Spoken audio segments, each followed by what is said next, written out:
I just heard the split.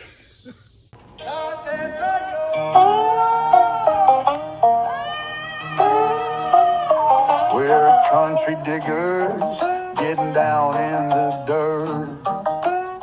Metal detectors humming, sleeves rolling shirts.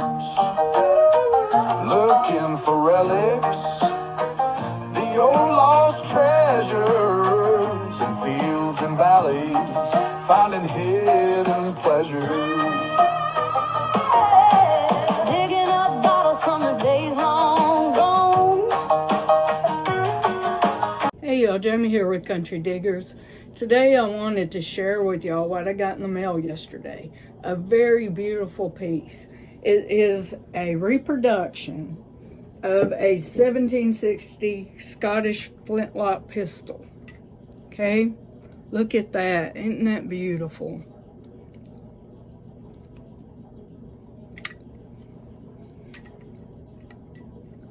It does not live fire. Look at that trigger, though. It doesn't live fire, but it does. You can cock it and shoot it. Dry fire. But I don't want to do that too much. But it is a beautiful pistol. And I'll tell you some about it. Okay.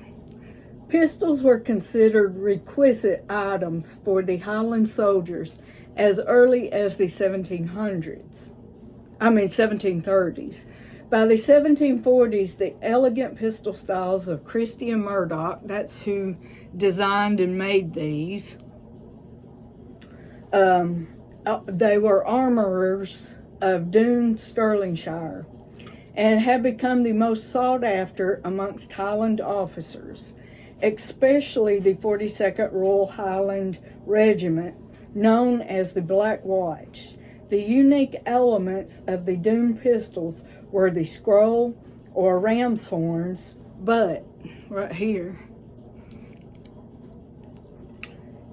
and fluted barrels at the breech, and the octagonal flared muzzles. That is a beautiful, beautiful pistol. And I'm going to tell you a little about one of the men who carried them in the American Revolution. So stay tuned. All right, I will be reading from AmericanRevolution.org. On April 19th, 1775, John Pitcairn was second in command of the troops sent to destroy rebel stores in Concord at Lexington Green. They came face to face with a body of armed American militia. John ordered his men not to fire and commanded the rebels to lay down their arms and disperse. Several shots rang out, and despite John's efforts, firing broke out on both sides. Several militia men were killed. The American Revolutionary War had begun. Their mission in Concord accomplished, the British came under heavy fire on the road back to Boston. John's horse was shot out from under him and through him. He was forced to march the rest of the way. Legend has it that his horse had taken with it his brace of richly decorated Scottish scroll butt pistols, that right there, which were presented as a trophy to the American leader Israel Putnam, who used them throughout the war. Now, they did at first offer them to President George Washington, who wasn't president at that time, but he was the general, and he declined them, and the Israel Putnam got them. They are now displayed in Lexington. They were made by the famous John Murdoch of Doune. However, the crest on the escutcheon plate is not that of the Pitcairns, and it may be there has been a mistake in identifying whose horse they were taken from. Putman was allegedly carrying these pistols on June 17th at Bunker Hill. The British launched 3 assaults on the American position, actually on Breed's Hill, at Charlestown, near Boston, and won the day, but at a hideous cost. 50% killed and wounded. Among the casualties was John Pitcairn. But that was the legend of those pistols. And it has been said that they fired the first shot of the American Revolution. Now, as far as I know, I don't think anybody really knows who fired the first shot. And, you know, if these pistols were used to fire the first shot, I don't know. But it's a pretty interesting story of our history. All right. Okay, I got that pistol on a site called Medieval Collectibles, and Denix makes them. They're from Spain, and they have been collecting history since 1967. Okay, and what got me first started interested in the flintlocks was this one. This one is I keep saying 17th century, but it's 18th century.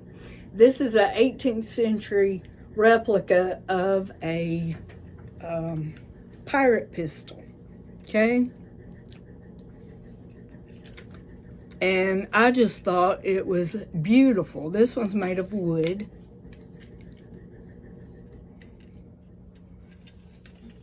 And you see very nice scroll work and everything on it.